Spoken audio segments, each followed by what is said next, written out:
Hello, my name is Delric Pollins, aka D-Roy, aka DR, for the people that know me out there like that. I'm originally from Brooklyn, New York. I have a condition called Stargardt's disease.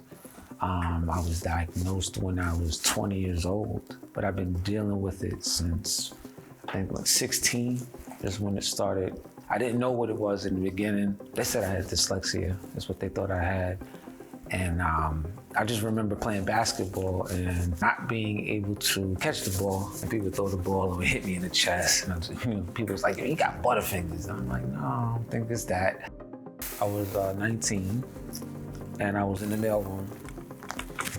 First flight, big, real job, so I'm really happy. And I messed up all the mail.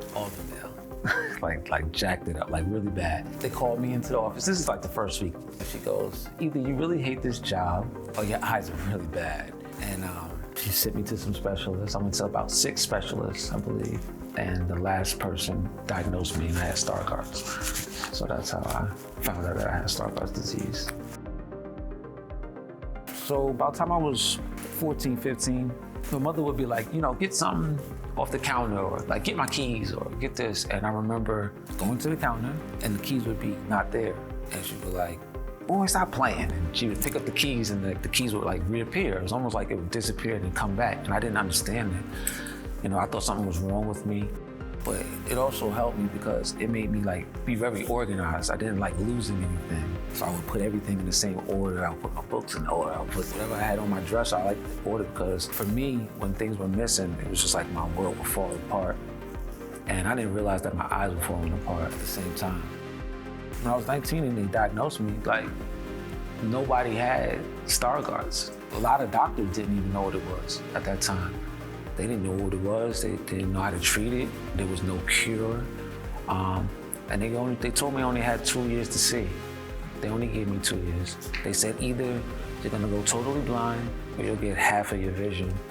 And that was the only hope they gave me. They didn't give me anything else. And I had to sit with that, with my parents there, my mother, my father. And I just, I had to own that. I know I didn't do anything wrong. I didn't ask for it, but I had to find the beauty in the bird. And I just realized I have to sit back and be like, what am I gonna do next? If I lose all of this vision, is there a tomorrow for me? But I was into music and I was moving CDs. I got with one of my boys and I met this guy. His name is David Rush and he was signed. And he goes, like, what do you think about, being on tour and being a hype man? And I was like, yeah, why not? And it was the best experience of my life. Toured the whole country. I felt like I wanted to go hard in those 2 years because I felt like if those were gonna be my last 2 years to see, I wanted to make them the best 2 years, the last 2 years of my life, seeing the world. Yeah, it was a dream come true to be out there and perform and bring out the music and put smiles on people's faces, It's nothing like getting on the stage and be like, put your hands up, put your hands down, and then you got 5,000 people doing it at the same time. It's amazing. But the real joy is making people happy. And how I look at it is, it gave me like a confidence booster. It made me feel like anything was possible because I was in a place where I thought my whole world was crumbling and it was going upside down. And at one point, you just get unselfish and stop feeling bad for yourself and realize maybe I'm going through this because I need to help somebody else. The most scariest thing for me was not just having a child, but is my child gonna have what I have? Am I gonna pass that on to her? And if she does have it, how's that gonna affect me? And can I be a good dad and be legally blind? Can I be there for her like she needs me to be? Because when you have a little girl, daddy is Superman, daddy is everything. And if you can't be there for your little girl, yeah, that hurts more than anything. Like that hurts, is she gonna be able to see? Is my daughter ever be able to see her daddy? When I realized that she could see, that brought me the most joy. That was the most joy I had. Outside of her being here and being alive, I was so happy that she could see.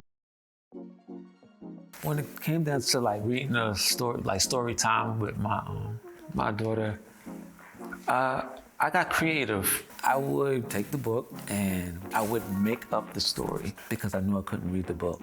And because I couldn't read the book, I would just make it up. And you know, she would think that was how the book went.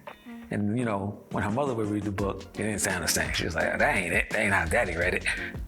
But you know, if I asked her, she'd be like, Daddy, I got some good eyes. You know, she'll let me know right off the rip. Daddy, I got good eyes. I was like, that's right, baby. You got good eyes. You are wonderful. And I just encourage her, but no, she doesn't come up with no questions like that.